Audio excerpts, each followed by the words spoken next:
Hey everybody, welcome to my channel. Today I'm going to be showing you how to draw character heads using the blob method. Right here on the screen is one of my original characters, and we'll be using him as a demo for this exercise. So what you're going to want to do to start off is just draw several blobs in very different shapes. You want to keep in mind that you want to be very loose with the way you draw blobs, and don't be afraid to make them look silly. The reason we're using blobs is because it adds interest to the silhouette of your character's head. For example, we have various triangular ones, we have some that look like beans, and we have the one in the middle that looks very rectangular. So why don't we use number 2? Let's just select number 2, and we'll bring that right up to the screen. Also, the program I'm using is Procreate, so it's got a very good time-lapse feature. So one thing we want to keep in mind is where we want to place our vertical and horizontal lines. Right here we can see we place it a bit towards the upper section of the head. And we move on to the next example. We place the horizontal a little bit lower and the vertical right down the middle. So this can create perhaps a character with a very big forehead. Now we move on to the next example. Let's see if we put our horizontal line a bit higher up and our vertical line facing perhaps towards the right. And what kind of image does this create? Well, it makes our character perhaps look a little more gauntly. So we want to keep in mind that where we put our horizontal line and our vertical line really helps accent the features of the character. So now that we know where our vertical and our horizontal guidelines are going to go, let's add some features. We can start with the eyes and the nose. The beauty about this is perhaps we want to place our nose at a more normal level. Perhaps we want to place the nose maybe a little higher, with the mouth a little higher, making it have sort of a big chin appearance of your character. If that doesn't work for you, perhaps you can place the mouth a bit lower and make the character look a little more gauntly. We can also make the nose a little longer and put the mouth right under the nose to make it look a little nerdy-ish. But for this sake, let's just put the nose at medium height and the mouth a little bit closer to the bottom of the chin. So now, let's move on to the eyes. The eyes are probably one of the most important things because they really transmit a lot of the emotion of your character. You can use any really style of eyes because you know where the guideline is. For example, we can do a worried look here. If we want, we can switch it and maybe make him a little bit more surprised. We can also make him perhaps a little more furious, like right here.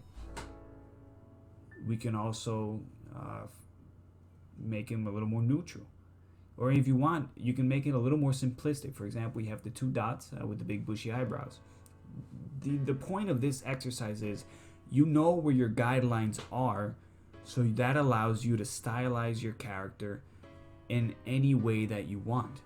But what we really want is just to have the basic framework inside the blob to now know where we can place our other features.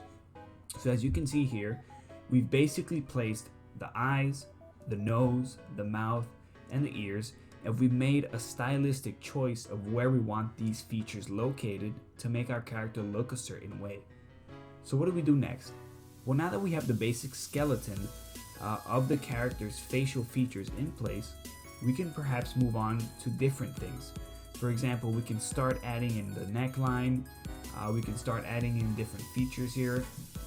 You can see here that I'm voicing over a time lapse, so I drew a little text bubble here. But we can also start defining where we want the hairline, where we perhaps want freckles, where we want facial hair, glasses, as you can see here, the style of hair.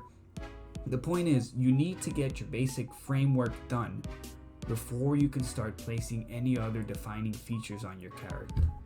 For this character, we gave him a little bit of flowy hair and a big bushy mustache.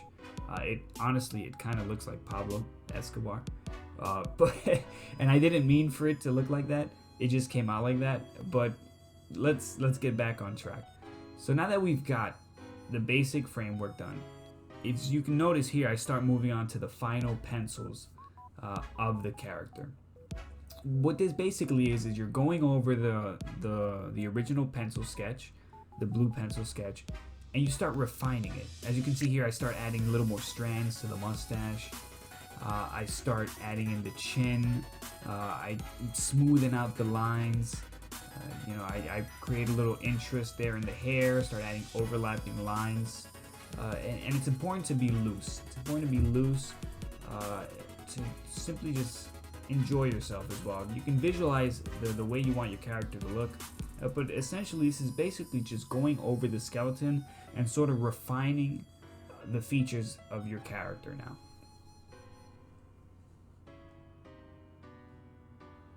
Now, honestly, I gotta tell you, for my first YouTube video, it's honestly nerve-wracking because I don't know exactly what to say or what to do.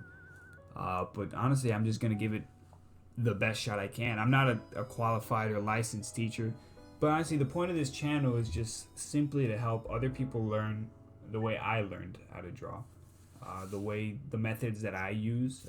I'm not a professional by any means, but this is, just the way that I like to use to be able to draw characters.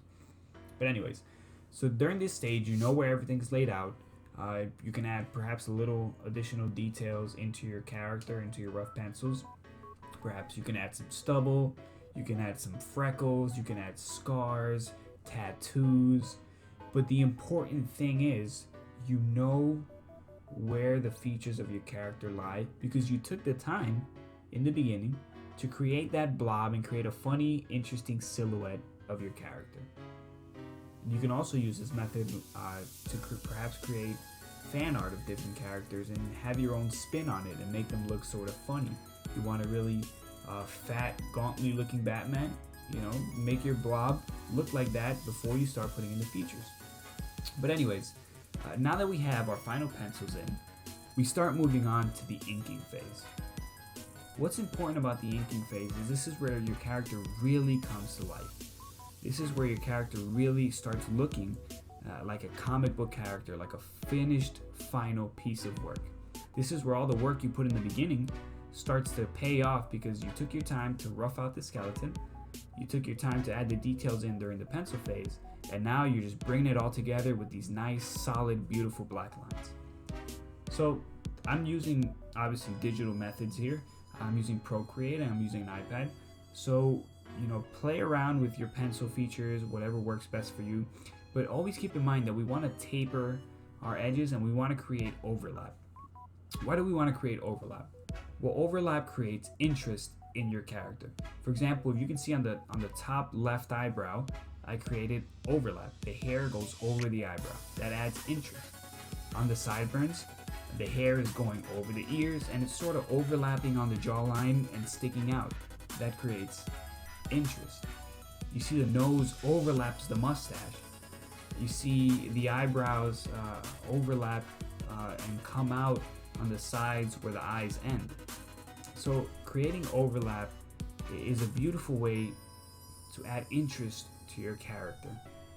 Also, something you want to keep in mind is to always taper your ends, your edges, whenever you make a line.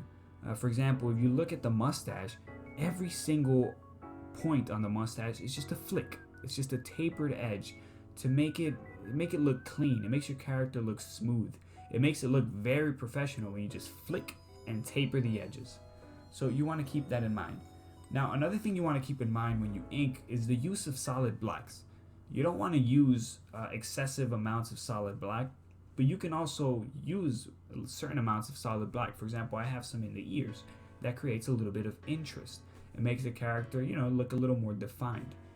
Something you also want to keep in mind is when you're moving in to do the final details, you want to lower the brush size on the brush to make the details look a little more finite. Now, as you can see here, I was sort of having a little bit of debate whether I wanted to put stubble in or not.